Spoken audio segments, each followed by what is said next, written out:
Kamano kuom menyonowa chal mar wachno kendo gi kuku mare. Kwa dhi mbele, waneno koyier jatend kata wal jatend mar omenda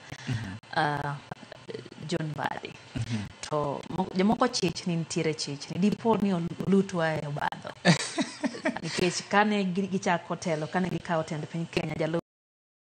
chadwa to onge gimoro amora mantiere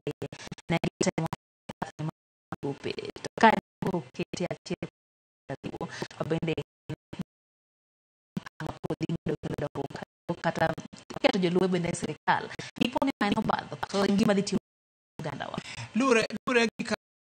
tiyo mokwongo ng'iye as a challenge kendo nyalo ng'iye as an opportunity. Kwa ng'iye as a challenge, sirikand osebet ka ywak ni yudo pesa ni onge national treasury to temo kaka nyalo yudo pesa to apart system manyocha gitemo tiyo go mondo giyud en system mahinyo nikech en medo tax en medo gope en system manyocha hinyo Uganda. Gima miyo Uganda nyocha wacho no ok wadwa system no ila ulos economy like kodwa ni kaka utemo lo economy ni bende gi tax kendo hinyo gi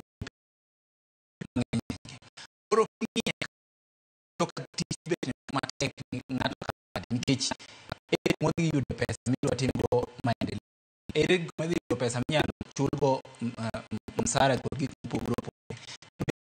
matek adiera ne nigi yudo pesa koro Mbadi mang nyiswa adier ne onge pesa lakini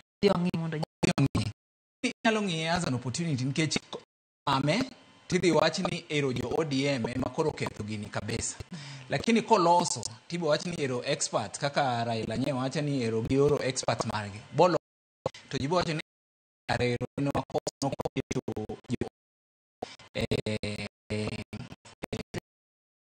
mano nuko be gini maber nyalo wach ni ero wit gi abora lakini gidhi kwang maber bagi dokocha koro lure kaka gidhi kwang kendo lure gi situation ma gidhi yudo e iye kacha. Lakini dhi bet matek nango iyudo ni manifesto mar Azimio kata mar ODM opogre gi manifesto mar Kenya Kwanza. Koro ere kaka kendo kagiwacho ni chamas gi ok giriwre, mano nyiso ni ja ODM dhi implement manifesto mar jo Kenya Kwanza to mano dongo opogre ndi nikech chala e kao ng'ama go abal mondo dhi otug nyalo bet no just otugo koro aparo ni kanyo dhi chando Rafael Manning